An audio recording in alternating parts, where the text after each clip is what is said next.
Então, esse exercício 1149, eu vou apenas orientar, porque a álgebra dele não é complicada, então vou fazer uma resolução orientativa aqui, tá?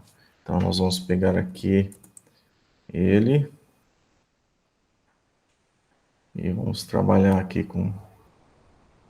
Ele tem até a resposta aí para vocês fazerem depois.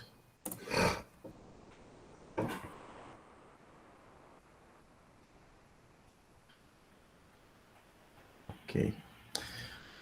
Bom, esse problema é um problema de movimentos dependentes. Quando esse bloco A, vamos supor, é puxado para baixo, o bloco B, consequentemente, vai ter que subir. Ou, quando o B é puxado para baixo, o A tem que subir. Ou seja, existe uma dependência do movimento de B com A. Esqueço esse cabo aqui da direita e olha só o da esquerda. Então, existe uma dependência de A para B. Se B desce 1 centímetro, A vai subir quanto, né? Existe um delta aí associado, uma taxa de variação associada entre um e outro. Nunca os dois vão subir ou os dois vão descer. Se os dois subirem, o cabo não vai estar mais esticado. Se os dois descerem, o cabo vai ter que arrebentar, que não é o caso aqui. Então, existe uma dependência de movimento nesse sentido, tudo com sua devida coerência, né, de engenharia, da física e da matemática, né, as três coisas trabalhando simultaneamente aí. Bom, diz aqui que o bloco C parte do repouso e move-se para baixo com uma aceleração constante.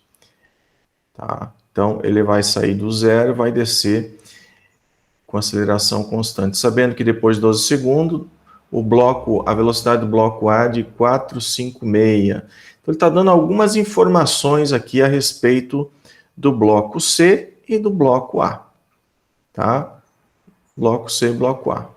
Informações que nós já vimos nas aulas passadas são condições de contorno. Então, por enquanto, não se preocupem sobre coletânea de dados, coletânea de fórmulas. Vamos ler o problema.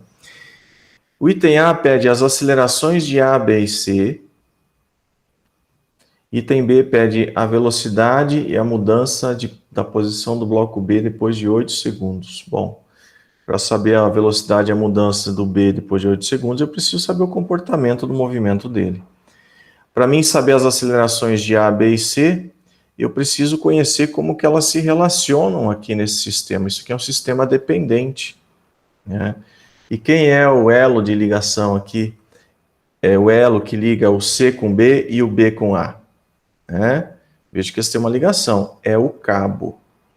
Então, esse cabo aqui da direita, vamos chamar aqui de cabo vermelho, e o cabo aqui da esquerda,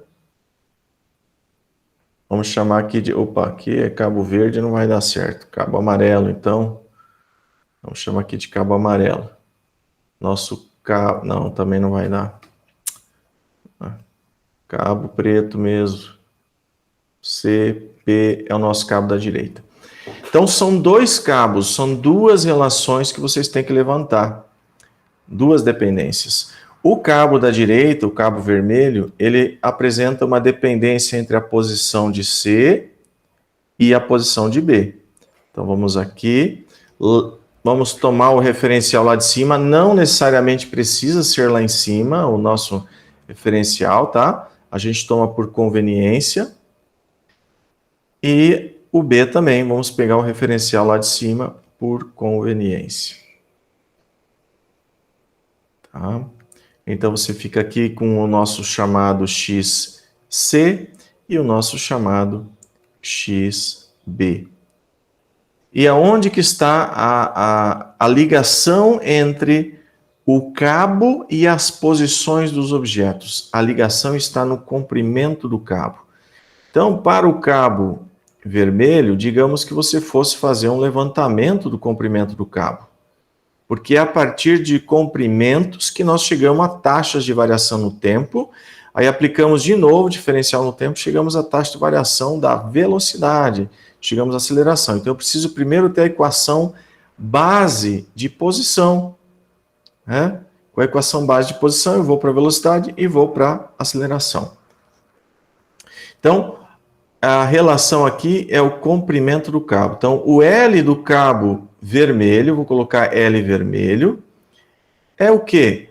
Eu posso muito bem dizer que são dois pedaços de cabo aqui, ó, chamado XC. Você fala, professor, mas não é, olha, aqui tem um pedacinho, lá em cima tem um pedaço, tem essa volta aqui. Isso tudo aí, independente da posição de C, é uma constante. Não importa onde está C, esses valores não mudam, são constantes. Então, depois nós vamos pegar esses valorzinhos e vamos botar numa constante qualquer aí, tá? Então, deixa de lado por enquanto. Inclusive, esse pedaço aqui em cima, ó, ele não muda, independente da posição de B e C, é uma constante. A posição de B, essa perna aqui de B, então, chamei de XB, só tem uma perna no cabo vermelho, então, mais 1xB, mais uma constante de ajuste. Tá? Essa constante vai conter esse tamanho, essa volta aqui, essa diferença daqui até lá em cima, essa diferença daqui até aqui, enfim, essa constante ajusta o comprimento do cabo. Tá? Mas o que importa para nós, vocês vão ver que não é isso aqui. Né? Claro, se tu fosse comprar o cabo, seria isso, mas não é o teu caso, você quer saber taxa de variação. Então, você aplica aqui o diferencial no tempo sobre o comprimento do cabo. E aí você tem o quê? Que esse comprimento do cabo aqui, ó, o diferencial dele no tempo, o LV, ele é inextensível, tá?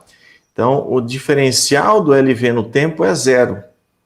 Então, desse lado aqui já fica zero, tá? Eu até vou colocar aqui direto já, ó.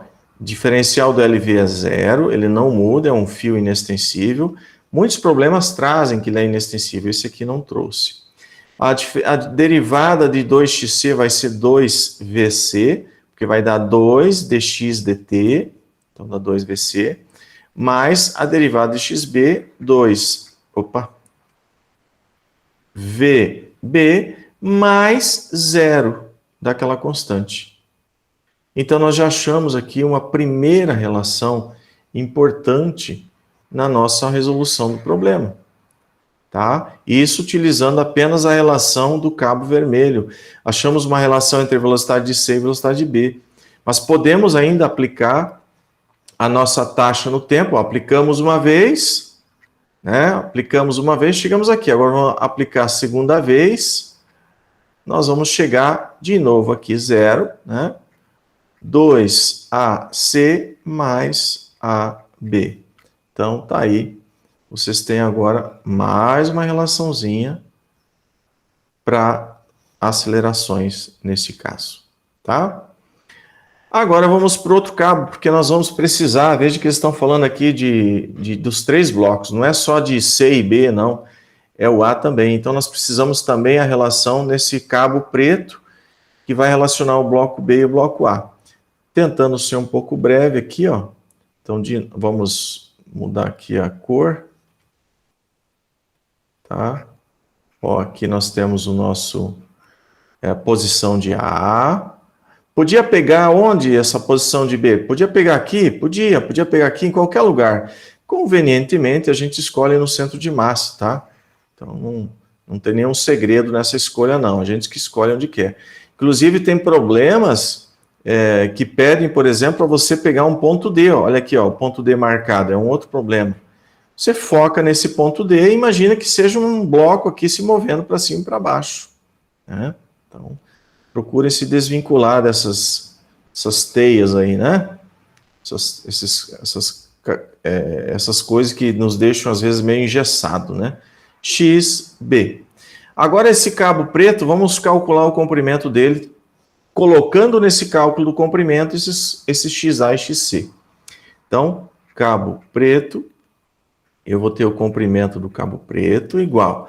Ó, o B, no cabo preto, ele tem uma perna, duas pernas, 3 perninhas aqui, ó, vinculada a B. Se B desce 1 centímetro, as 3 perninhas aumentam 1 centímetro. Se B sobe, as 3 diminuem 1 centímetro. Então, elas andam juntas. Mesmo que essa rodana aqui estivesse mais abaixo, isso aqui estivesse assim, não se preocupe. O que importa é essas perninhas, que elas andam juntas. Tá? Procurem se desvincular um pouco do desenho. Observem o que você está analisando. Você está analisando essas perninhas aqui, como é que elas aumentam ou diminuem. Tá? Então, você coloca aqui 3xb mais o xa está vinculado com 2 pernas. Então, 2xa mais uma constante 1 lá em cima, uma constante aqui, uma C1, tá? Constante que ajusta esse comprimento do cabo. Aí você vem aqui, aplica a derivada d dt e obtém então que a derivada disso aqui é zero, porque o cabo não varia o tamanho, igual a 3vb mais 2va mais zero. Né? Tá aí mais uma equação que relaciona agora as velocidades. Continua seu trabalho, aplica novamente a taxa no tempo, para você ver como é que variam as velocidades, ou seja, quais são os valores das acelerações, como elas se relacionam, né? 3AB mais 2AA. E aí você tem mais um valor aqui, mais uma equação que relaciona as acelerações. Qual é a equação de base para resolver esses movimentos dependentes aqui de blocos, rodanas e cabos? A equação de base é sempre o comprimento do cabo, tá? Vou colocar aqui, ó. É que o comprimento do cabo é igual a uma somatória aqui, e nessa somatória você vai ter os x e is aqui de cada bloco e mais uma constante c, né? Então, essa é uma equação de base, tá? Faz parte da análise de cabos. Uma vez que você já tem isso aí tudo pronto, você já tem as relações, ó, agora você pode partir para buscar a solução do problema. Ele fala aqui, ele dá uma informação interessante, ó. O bloco C parte do repouso e move-se para baixo com aceleração constante. Então, se a aceleração de C é constante, ó, se ela é constante, a aceleração de B também vai ser constante.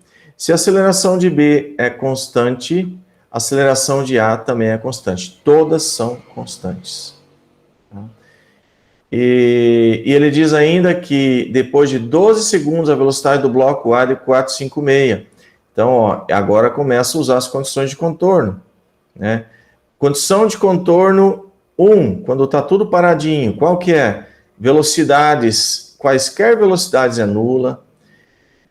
As posições são as posições iniciais, que a gente nem mediu aí, nem interessa para nós. As posições iniciais aí, elas não interessam, mas enfim, elas têm um valor, você pode atribuir. E aí a condição de contorno 2 é que no tempo, aqui o tempo é zero, tá? Deixa eu só liberar aqui.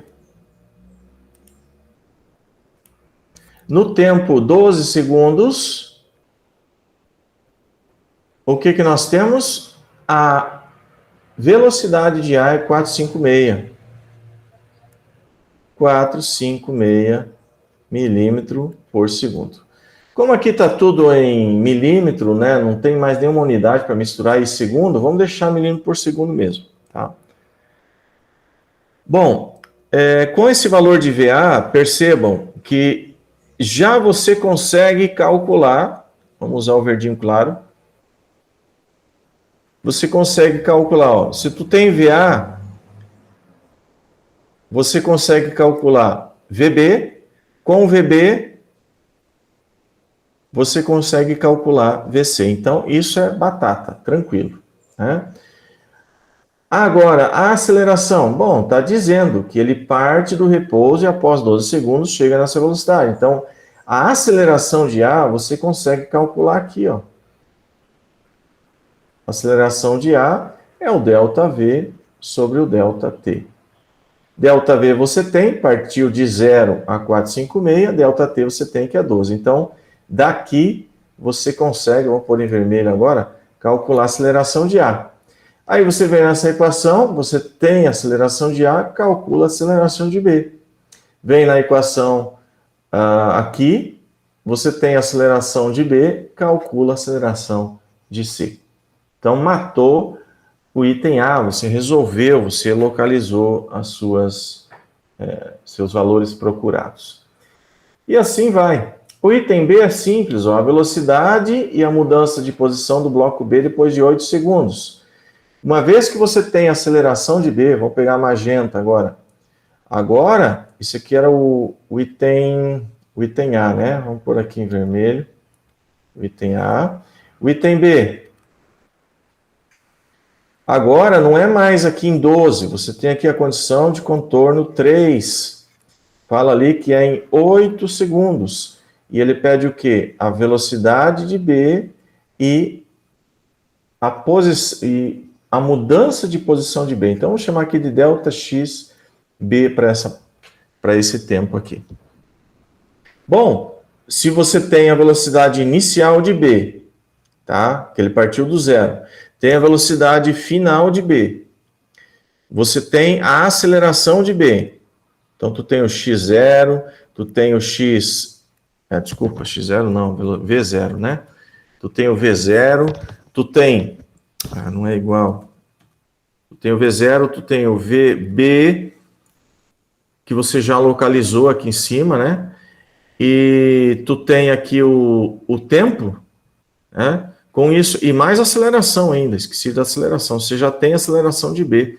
Com isso tudo, tranquilamente, aplicando ali as equaçõezinhas da cinemática, né, sem muito esforço, você acha o ΔX. Você pode até utilizar aí o Torricelli e tal, né, como é um problema bem formatadinho, não precisa nem entrar naquele método da integral. Você pode aplicar direto, mas seja claro na aplicação. Então, matou esse problema aí. Pessoal, alguma pergunta sobre esse problema? Vou parar aqui.